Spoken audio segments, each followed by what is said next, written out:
সান বাংলার দ্বিতীয় জন্মদিনে আপনাদের জন্য নগদ টাকার বৃষ্টি। সত্যি বলছেন? হ্যাঁ, আবার শুরু হচ্ছে সান বাংলা দেখুন আর বাড়িতে বসে নগদ টাকা জিতুন কন্টেস্ট। 8ই ফেব্রুয়ারি থেকে রোজ সন্ধে 6টা থেকে রাত 10টা দেখতে থাকুন সান বাংলা। প্রতি এপিসোডে সহজ প্রশ্নের সঠিক উত্তর দিন আর প্রত্যেক সঠিক উত্তরের সঙ্গে জিততে পারেন ক্যাশ। কেমন লাগছে? ভালো। প্রতিদিন 200-র বেশি সঠিক উত্তরদাতা প্রতি সপ্তাহে জিতবেন 15 লক্ষ টাকা, যা সরাসরি পৌঁছে যাবে আপনাদের অ্যাকাউন্টে। আমি তো এটাই চেয়েছিলাম। 8ই ফেব্রুয়ারি থেকে প্রতিদিন সন্ধে 6টা থেকে রাত 10টা সান বাংলা দেখুন আর বাড়িতে বসে নগদ টাকা জিতুন।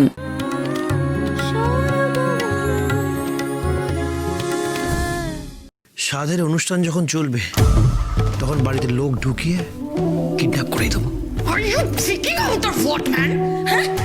কি করে পসিবল? ভর দুপুর বেলায় লোকজন ভর্তি থাকবে, তার মাঝখানে তুমি লোকজন ঢুকিয়ে সর্বমঙ্গলাকে কিডন্যাপ করবে, এটা কোনোদিন হয়? দেখো, বাড়িতে অনুষ্ঠানের মতন চলবে। 2-3টে মুখোশ পরা লোক আর্মস নিয়ে বাড়িতে ঢুকবে, আর বাড়ির বাইরেও গাড়ি দাঁড় করানো থাকবে। 2-3 মিনিটের অপারেশন, দ্যাটস ইট, কোনো ব্যাপারই না। আমার মনে হয় না কোনোদিন ওকে খুঁজে পাওয়া যাবে, আই এম শিওর। কিন্তু প্রবলেম সেখানে না, প্রবলেম অন্য জায়গায়। কি প্রবলেম? প্রবলেমটা হচ্ছে কিডন্যাপটা করে রাখবো কোথায়? কারণ তুমি যেটা চাইছো সেটার জন্য সর্বমঙ্গলাকে একটা সার্টেন পিরিয়ডের জন্য তো কোথাও আটকে রাখতে হবে। দেখো, একের পর এক টেনশন সহ্য করতে করতে সর্বমঙ্গলা অসুস্থ হয়ে পড়বে, বাচ্চাটা নষ্ট হয়ে যাবে, আর ফাইনালি সর্বমঙ্গলা মারা যাবে। আর ও তো গরিবের মেয়ে, কচ্ছপের প্রাণ। 1-2 দিনে তো আর মরবে না, অনেক দিন লাগতে পারে, মানে মাসের পর মাস লাগতে পারে। আর অতদিন কোথায় লুকিয়ে রাখবো আমি? আচ্ছা সমিলি, তোমার কোনো জায়গা জানা আছে যেখানে সর্বমঙ্গলাকে রাখা যায়? জাস্ট এ মিনিট বিমান, তুমি একটা কাজ করো তো। নোনাখালের ধারে আমার ড্যাডের একটা পরিত্যক্ত গুদাম আছে, হ্যাঁ? তুমি আপাতত ওকে ওখানেই রাখো, ওখানে কেউ যায় না। নোনাখালের ধারে মানে ওই প্যাকিং কোম্পানির গুদাম? ইয়েস, ওটা আমাদেরই গুদাম। আসলে এই প্যাকিং কোম্পানিকে ভাড়া দেওয়া হয়েছিল, অনেকদিন ধরে তো খালি পড়ে রয়েছে, সেই জন্য তুমি এক কাজ করো, তুমি পেছনের গেট দিয়ে ঢুকবে, মানে তালাটা ভাঙবে, ঢুকে যাবে ওখানে, হ্যাঁ? কেউ টের পাবে না। ঠিক আছে, তাহলে পরশু সর্বমঙ্গলার স্বাদ খাওয়ার সময় ওকে কিডন্যাপ করে নোনাখালের ধারে আমি রাখছি। আর যতদিন না ও মারা যাচ্ছে ততদিন কিন্তু আমার 2টো লোক ওখানে পোস্টিং থাকবে, আর ওদের টাকাটা কিন্তু এক্সট্রা দিতে হবে, মনে রেখো। দেবো বিমান, আমি সব দিয়ে দেবো, যত টাকা পয়সা লাগে আমি জাস্ট সব দিয়ে দেবো। তুমি শুধু সর্বমঙ্গলাকে শেষ করে দাও, হ্যাঁ? নাহলে বিশ্বাস করো, আমি না এবার সত্যি কিন্তু পাগল হয়ে যাবো বিমান, আমি সত্যি পাগল হয়ে যাবো। দেখো, পরশুর আগে যদি তুমি পাগল হয়ে যাও তাহলে আমার কিছু করার নেই, তবে এইটুকু গ্যারান্টি দিতে পারি, পরশু দিন সর্বমঙ্গলার স্বাদ খাওয়াটাই হবে এ বাড়িতে ওর শেষ খাওয়া।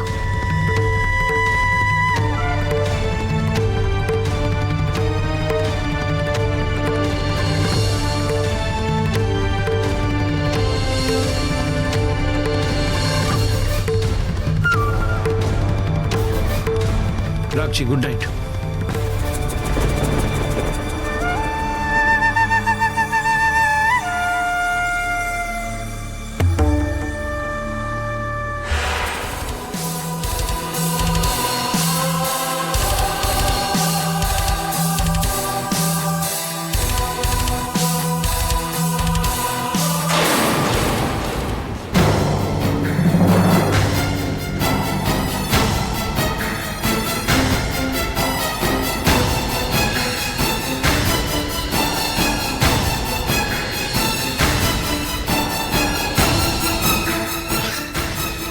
কি তুমি এখানে ঘুমোনি? আমি ঘুমিয়ে পড়লে সত্যিটা তো জানতে পারতাম না বিমান।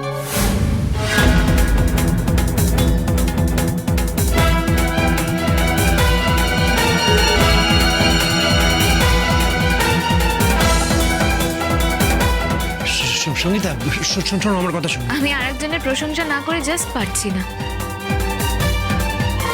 এই বাড়িতে কেউ তোমার আসল রূপটা না চিনলেও সে কিন্তু একবারই চিনে গেছে, সেটা হলো সর্বমঙ্গলা কাঞ্জিলাল।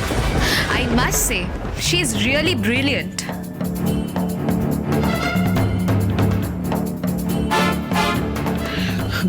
সঙ্গীতা, তুমি ভুল করছো। আমার ওই গোয়েন্দা বন্ধু ওই শত্রুর খোঁজ পেয়েছে, আমাদের বাড়ির শত্রুর, ওই সব খবরই দিচ্ছিল। তোমার গোয়েন্দা বন্ধুর নামটা কি গো? সৌমিলি মিত্র?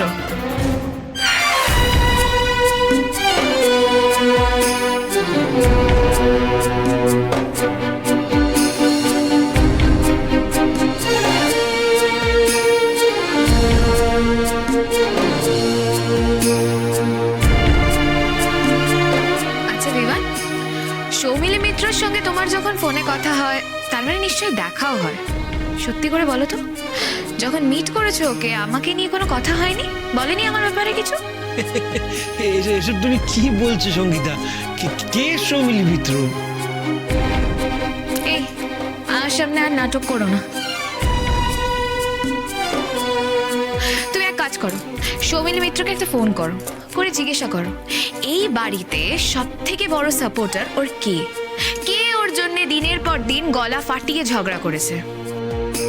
এমনকি সর্বমঙ্গলার সঙ্গে ছোটদা ভাইয়ের বিয়ের পরেও কে বাড়ির সবাইকে কনভিন্স করতে চেয়েছিল যে সর্বমঙ্গলার সঙ্গে ডিভোর্স করে সৌমিলির সঙ্গে বিয়ে দাও।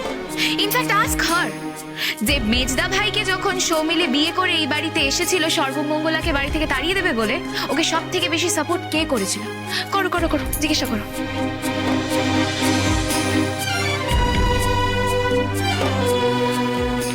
তো তুমি ঠিক কি বলতে চাইছো আমি বুঝতে পারছি না। কেন? আমার কথা তো একেবারে জলের মতন পরিষ্কার। সৌমিলি মিত্র আর আমার জীবনে একটাই শত্রু, সর্বমঙ্গলা কাঞ্জিলাল। তোমার ছোট বৌদি তোমার শত্রু? কে ছোট বৌদি? ওই হকারটা? ওরকম একটা ক্লাসলেস মেয়েকে আমি আমার বৌদি বলে মানি না, এই কথাটা তো বারবার আমি সবার সামনে বলেছি। পয়েন্ট কিভাবে ছিনিয়ে আনতে হয় তোমাদের এই আদরের ছোট বৌমা খুব ভালো করে জানে। ওর এই একটা গুণ আমি স্বীকার করি, আমি যার তার থেকে কোনো গিফটস নিই না।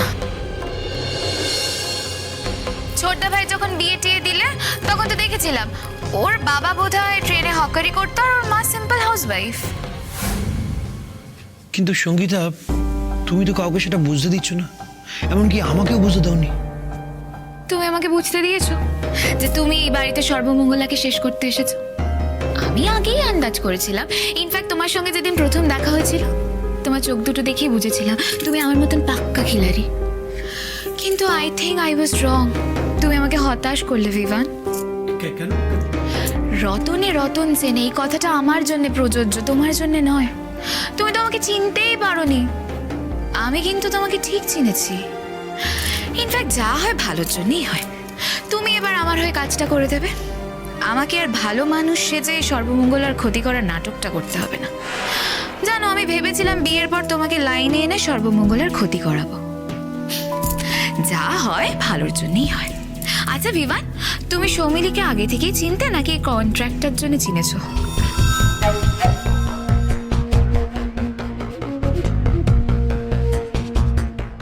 তোমার বলার কোনো অসুবিধা থাকলে বলতে হবে না, আমি সৌমিলিকে এক্ষুনি ফোন করে জেনে নিচ্ছি।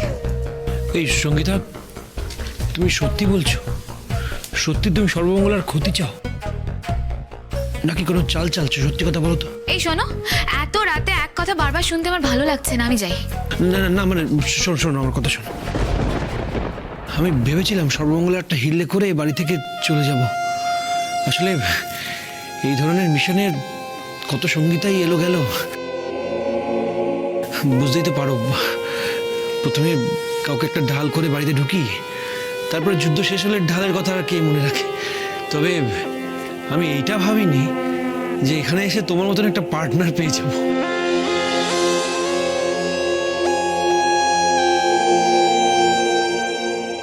ম্যাচ করবে বলছো? ম্যাচ মানে পারফেক্ট ম্যাচ। দুজন মিলে একদম দুনিয়াকে উল্টে দেবো, চিন্তা করো না তুমি। দেখা যাক তোমার কত দাও। কিন্তু পার্টনার, তোমার চালে একটা ভুল হচ্ছে। কি ভুল? এই যে স্বাদের দিন বাড়িতে আর্ম ফোর্স ঢুকিয়ে কিডন্যাপ করার প্ল্যানটা করেছো, এটা চলবে না, অসুবিধা আছে। হ্যাঁ, কিসের অসুবিধা? তুমি কি ভাবছো সর্বমঙ্গলা স্বাদের সময় তুমি যদি বাইরে থেকে 4টে লোক ঢোকাও তাহলে সবাই চুপ করে দাঁড়িয়ে থাকবে? আরে বাইরের মহিলারা আসছে, পাড়া প্রতিবেশী থাকবে, সবাই তো চিৎকার চেঁচামেচি করে লোক জমা করে দেবে, তাতে অসুবিধা হবে না? হ্যাঁ, এটা তো ভেবে দেখিনি। এই তাহলে কি করা যায় বলো তো?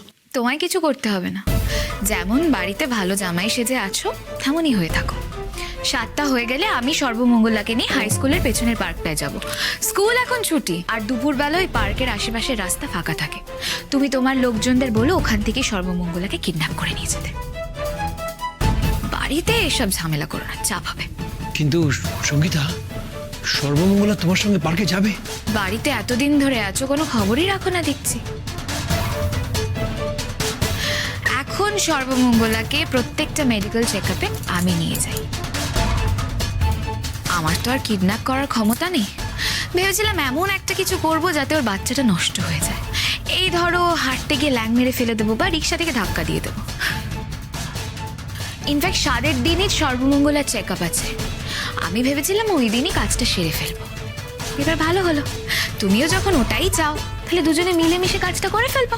ঠিক আছে, তাহলে তাই হবে। সর্বমঙ্গলাকে কিডন্যাপ করে ওই নোনা খালের ধারে সৌমিলির পরিত্যক্ত গোডাউন আটকে রাখবো।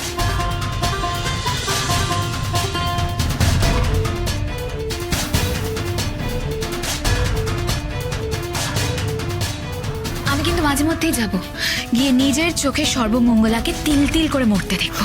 আচ্ছা ঠিক আছে, যাবে, কিন্তু সামনের গেট দিয়ে ঢুকবে না, পিছনের গেট দিয়ে ঢুকবে। সেসব তো হবে, আগে আসল কাজটা পরশুদিন সারি। সব হয়ে যাবে, তুমি চিন্তা করো না। আচ্ছা সঙ্গীতা, অনেক রাত হলো, ঘরে চলো। তুমি যাও, আমি আসছি। ঘরে না জল নেই, দরজাটা ভেজিয়ে রেখো, একটা জলের বোতল নিয়ে এক্ষুনি আসছি। ঠিক আছে।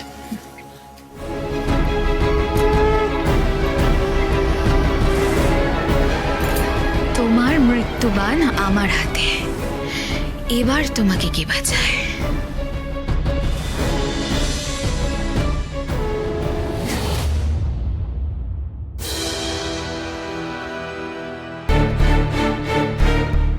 সাতটা হয়ে গেলে আমি সর্বমঙ্গলাকে নিয়ে হাই স্কুলের পেছনের পার্কটায় যাব। স্কুল এখন ছুটি, আর দুপুরবেলা ওই পার্কের আশেপাশের রাস্তা ফাঁকা থাকে।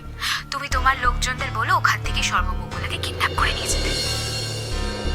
বাড়িতে এসব ঝামেলা করো না, চাপ হবে। কিন্তু সঙ্গীতা, সর্বমঙ্গলা তোমার সঙ্গে পার্কে যাবে? এখন সর্বমঙ্গলাকে প্রত্যেকটা মেডিকেল চেকআপে আমি নিয়ে যাই। ঠিক আছে, তাহলে তাই হবে। সর্বমঙ্গলাকে কিডন্যাপ করে ওই নোনা খালের ধারে সৌমিলির পরিত্যক্ত গোডাউন আটকে রাখবো। মন খারাপ করো না সঙ্গীতা, মন খারাপ করো না তুমি। আমার এখন কি হবে? আমার তো সব শেষ হয়ে গেল ছোট বৌদি, আমার তো সব শেষ হয়ে গেল। সঙ্গীতা, সঙ্গীতা শোন, কাঁদিস না প্লিজ। আমার কি হবে রে ছোট ভাই? আমার তো সব শেষ হয়ে গেল। আমি ওই শয়তানটার সঙ্গে কি করে সংসার করব? বলো ছোট ভাই, বলো। সঙ্গীতা, এরকম করো না প্লিজ, এভাবে কেঁদো না। শান্ত হও লক্ষ্মী বোন আমার, শান্ত হও। দেখো কেঁদে কোনো লাভ হবে না। আমি একটা বোকা, আমি একটা গাধা। আমার মতন মেয়ের না মরে যাওয়া উচিত। সঙ্গীতা, সব কি কথা বলছিস তুই? আর কার জন্য মরে যেতে চাইছিস? ওই একটা নোংরা ছেলের জন্য? না রে ছোটদা ভাই, আমার নিজের ভুলের জন্য আমার মরে যেতে ইচ্ছে করছে। আমি কি করে মানুষ চিনতে এত বড় ভুল করলাম?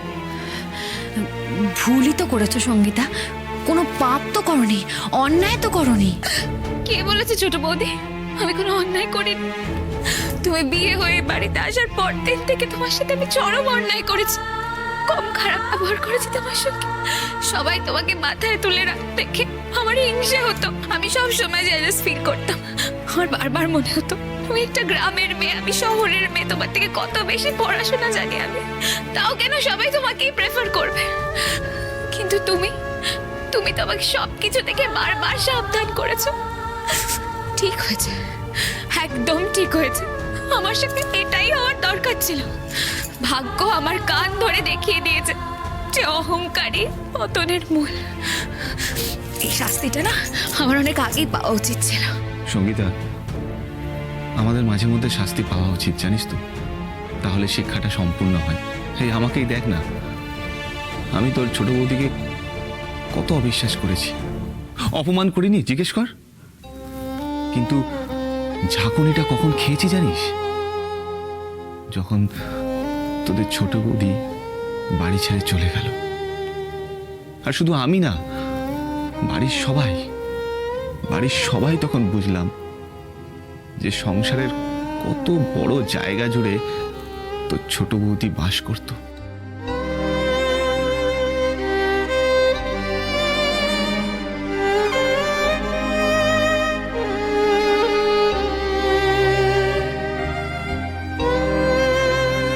কিন্তু কি অদ্ভুত ব্যাপার, যখন আমি অবিশ্বাস করেছিলাম তখন একসঙ্গে বাড়ির সবাই অবিশ্বাস করেছিল।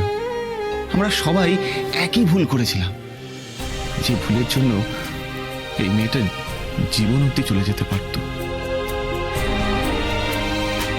কিন্তু তোকে তো কেউ অ্যালার্ট করেনি ছোটদা ভাই, তোকে তো একবারও কেউ বলেনি তুই ভুল করছিস। কিন্তু আমাকে ছোট বৌদি প্রথম দিন থেকে বলেছিল যে আমি ভুল। আমি তা বুঝতে পারলাম না।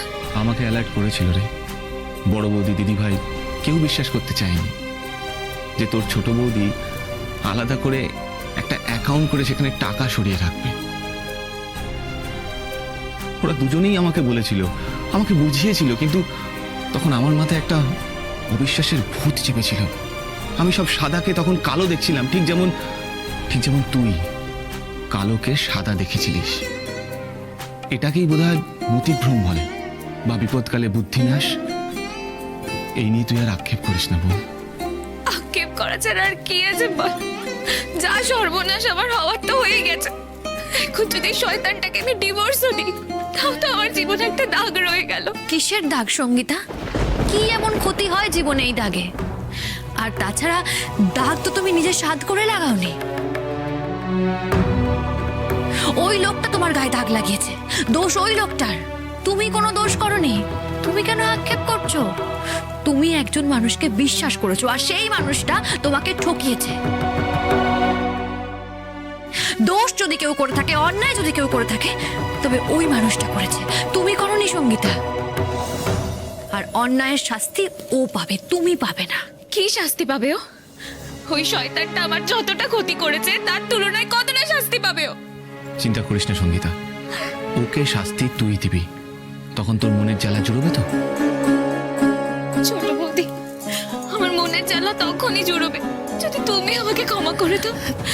বিশ্বাস করে ছোট বৌদি, আমি অনেক অন্যায় করেছি, তোমায় অপমান করেছি, তোমার কথা শুনিনি, তোমাকে ভুল বুঝে আমি সত্যি খুব অন্যায় করেছি। আমাকে ক্ষমা করে দাও ছোট বৌদি। সঙ্গীতা সঙ্গীতা সঙ্গীতা, চুপ চুপ চুপ, একদম চুপ। এখন আর এসব নিয়ে কথা বলতে হবে না। এখন আমাদের এটা ভাবতে হবে যে আগে আমরা কি করব, বুঝেছ? সঙ্গীতা শোন, যা হয়েছে হয়েছে, এসব পুরনো জিনিস আর মনে রাখিস না। আবার মন দিয়ে তুই পড়াশোনা শুরু কর। আর তোর বয়সে বা এমন কি হয়েছে, দেখবি মন দিয়ে পড়াশুনো করে নিজের পায়ে দাঁড়ালে এসব দুঃখ, কষ্ট, অনুতাপ সব পালিয়ে যাবে। আবার আবার নতুন করে তুই জীবনটা শুরু কর, আমরা সবাই তোর পাশে আছি। সঙ্গীতা, আমি যতক্ষণ আছি তোমাকে ততক্ষণ কিচ্ছু নিয়ে ভাবতে হবে না। তুমি শুধু তোমার কেরিয়ার নিয়ে ভাবো, বুঝেছ? আর ভিভান, ওই ভিভানের আমি কি হাল করে তুমি শুধু নিজে চোখেই দেখো। অনিশ, আমি এখন একটা অন্য কথা ভাবছি। কি কথা? কাল তোর সাথের অনুষ্ঠান, কালকের মধ্যেই কিন্তু এই নাটের গুরু সৌমিলের কিছু একটা ব্যবস্থা করতে হবে। ওর আবার তুমি আলাদা করে কি ব্যবস্থা করবে? ও তো অলরেডি অ্যাসাইলামে রয়েছে। ওই অ্যাসাইলামে থাকার সুবিধাটাই তো ও নিচ্ছে। ওখানে বসে নার্সকে টাকা দিয়ে হাত করে নানা রকম সুযোগ সুবিধা ভোগ করছে, ষড়যন্ত্রের ব্লুপ্রিন্ট বানাচ্ছে, ভিভানের সঙ্গে মিটিং করছে, সবকিছু করছে ওখানে বসেই। ওর এই অ্যাসাইলামের পার্ট এবার আমাদের চুকিয়ে দিতে হবে। সেই সঙ্গে ওর নামে এমন কেস দিতে হবে যাতে জীবনে আর মুক্তির আশা না দেখতে পায়। কাল যদিও ওখানে থাকে, তবে ওখান থেকেই ভিভানকে অপারেট করবে। আর যদি কালকে ওকে কোনোভাবে ওখান থেকে সরিয়ে নেওয়া যায়, তাহলে ভিভান ওর কাছ থেকে কোনো রকম সাহায্য পাবে না। আর সেই সুযোগেই আমরা ভিভানকে ফাঁদে ফেলবো। ঠিক আছে, কোনো সমস্যা নেই, আমি আজই পুলিশকে নিয়ে অ্যাসাইলামে যাচ্ছি। আর পুলিশ যদি প্রমাণ চায়, আমার কাছে তো প্রমাণ আছেই, আমি দেখিয়ে দেবো। আমি চলি সর্বমঙ্গলা, ওই পাগলের মুখোশটা আজকেই টেনে খুলে দেবো। না অনিশ, তুমি একা যাবে না, আমিও তোমার সঙ্গে অ্যাসাইলামে যাব। না না ছোট বৌদি, তুমি এই শরীরে কি করে যাবে? কালকে তো তোমার সাজ। তার চেয়ে বরং আমি যাই, চল ছোটদা ভাই। কম তো পাপ করিনি, ওই সৌমিলি মিত্রকে তো কম সাপোর্ট করিনি। বাড়ির সকলকে তো বারবার বোঝাতে চেয়েছি যে তোমার সঙ্গে বিয়ে না হয়ে সৌমিলি মিত্রের সাথে বিয়ে হলে ছোটদা ভাইয়ের জীবনে অনেক বেশি ভালো হতো। সেই পাপের প্রায়শ্চিত্ত আমি করতে চাই। গিয়ে ওই শয়তানটার দু গালে দুই চড় মেরে ওকে আমি বুঝিয়ে দিয়ে আসতে চাই ওর অকাতটা কি। চল ছোটদা ভাই, পুলিশে ফোন কর। না না সঙ্গীতা, তোমার যাবার কোনো দরকার নেই। তুমি ঘরে থেকে আমাকে কিডন্যাপ করার ব্যাপারে বিভানকে মদত দাও। ওই সৌমিলের পাটটা আমি আর তোমার ছোটদা ভাই চুকিয়ে দিয়ে আসতে পারবো।